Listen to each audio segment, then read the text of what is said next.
So you felt joy. You I'm felt so joy. glad that you played that clip, because you'll see that I didn't And say then she that I said felt she joy in the misspoke man's and death. clarified.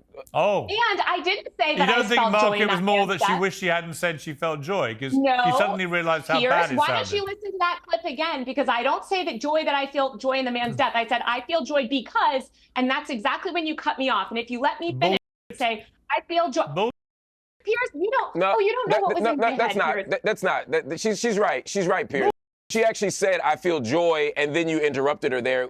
Perhaps I don't know what she was going to say, but she certainly didn't get a chance to finish. Well, finish the viewers thought. can watch the whole thing in the right context. And you we may don't not censor realize things. this, but we don't censor things here. Mark, I don't know why you're going out of your way to defend her, mate. You went on Piers Morgan.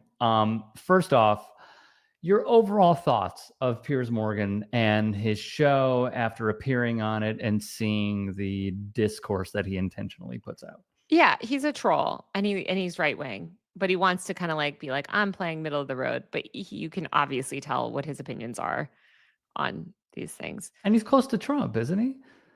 Yeah, I don't know if he is. I don't know. He's talked about his friendship with definitely Trump reactionary. before. He's also like British, and I used to work in British media, and actually my old boss is like very close friends with him, with Piers at the Daily Mail.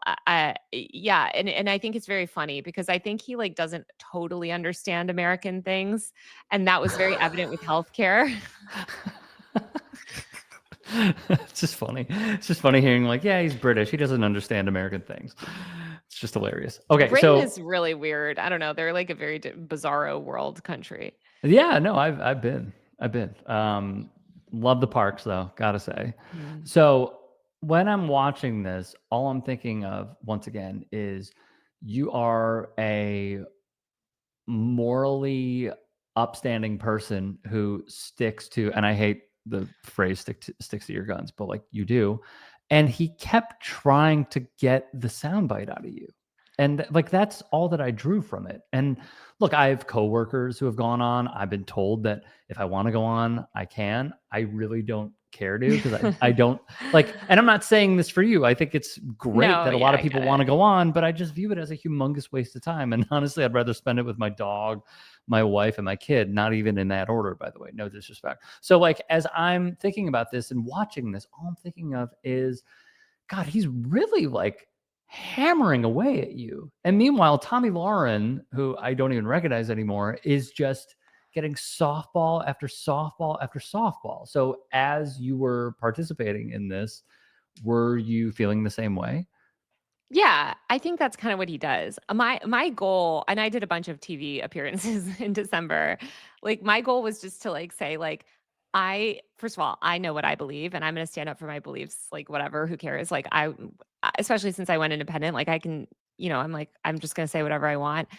And but I wanted to kind of express this opinion that the mainstream media was not expressing at the time, which is that like our healthcare system it's not even an opinion, this is a reality, Totally. or barbaric and evil, and it's basically like a system of death, and it's horrible, and our for-profit insurance system is responsible for so much death in this country, and you can't talk about people like Luigi Mangione without talking about that. And that was something that the mainstream media, especially like last December, just was not acknowledging. And so I was like, well, I'm independent. I can say whatever I want. I'm just going to go on and say my piece, because even if Piers is going to fight with me on it, I think that I just think that people watching will hopefully listen and agree. And I do think a lot of them do. Right. I don't think Piers has the popular position in that.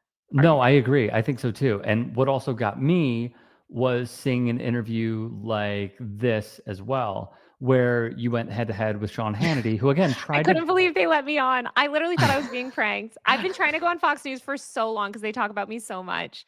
They do talk about you. And they sent me a link and they were like, come on, Sean Hannity, here's the link. And I was like, there's like an 80% chance I click this link and it's like Jacob Wool. It's like a troll, But then I clicked the link and I was in the studio and I was like, oh my God, let's go. And I followed up with them so many times after. I was like, let me know. Would love to come back and discuss the issues. And they never reply. So why have you been trying to get on Fox News for so long, Taylor? Because I want to talk to their audience. I want to talk to their audience. I have family members that listen to Fox News and I want to speak to them and say like, actually these people are full of shit and Sean Hannity's full of shit. And like, I think that I think it's the same reason I went on InfoWars to defend, the fight against the Kids Online Safety Act and some of these censorship bills. Like, Mhm. I think I'm totally fine going into like hostile spaces or whatever. I know that I'm going to defend what I believe in, and I stand strong in what I believe. And I wouldn't platform those people on my channels, but if they want to have me on, I would love to reach their audience. Right. I think it's interesting how I also would not platform those people. And it depends on, I suppose, how I feel during the day, if I would want to go into some place like that. But what frustrated me the most about watching that Sean Hannity interview over was just that there's a clear directive from these news companies that say, look, if they start going in a certain direction, that will potentially reach people to not politically align with the message we want to put out, cut them off, stonewall them.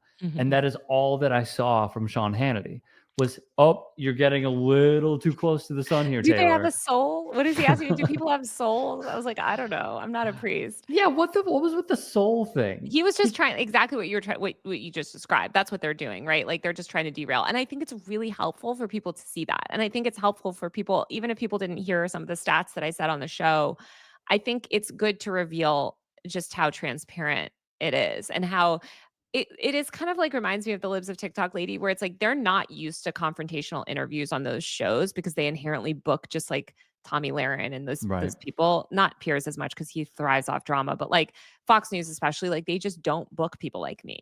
And so I think it's valuable personally to go on there and to talk to people. And I mean, I generally also am down to talk to anyone. I will give interviews all the time to people where as long as if it's like broadcast or something, but like I don't know. I feel like they don't have a defensible position. And so they have to kind of like build these media climates where like they're never challenged because they don't really have a defensible position. So they have to sort of create these bubbles.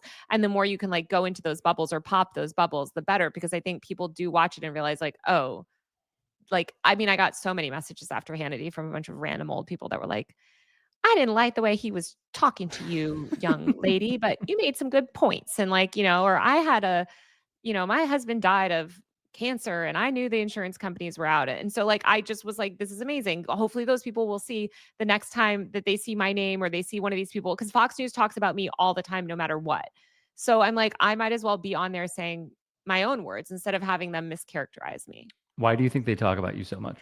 Because I drive views for them. It's just easy for them. They turn you into a character, not just me, lots of women especially, but they they want to sort of create these villains where they're like, look at this boogeyman and look at this evil woke, lady, and she's so bad and she wants XYZ. And I think maybe I definitely have certain positions that are further to the left than a lot of people, but I think also a lot more people hate the healthcare system than people like Hannity want to admit. Yeah, I never really searched this. I do love search you, my but name? I'm not obsessed with you. But Oh God. oh my God. I mean, this one really sticks out to me. Talent agent Oh, that's the lady exposes? that sued that I wrote. She's such an irrelevant rando. And I wrote a story that she's so irrelevant that her name wasn't even in the headline or the deck. And she has been making content about, she sued and lost the lawsuit badly for like defamation or something. And she's literally been making nonstop content about me for 2 years. She tried to sell, apparently. I heard that she was trying to sell a screenplay based on my life and a book based on my life. But this is what I'm talking about with these clout chasers, right? Like get it off the screen, Rick, because we Okay, I'm cannot give sorry. these clout chasers any time. I've of never day. seen this Oh, before. I have so many of these orbiters where like God. they make content all day about me because they know they monetize me. They're monetizing hate towards me. And this Right. is Gamergate, by the way. Like Mm. this is what so many women go through that are less high profile than me as well, like Nicole Hannah-Jones and some other women journalists, especially, or Alyssa Mercante has been dealing with it lately. But like they know that it's very profitable to make hate content about a high profile woman or especially progressive, outspoken woman. And that is how they make their money.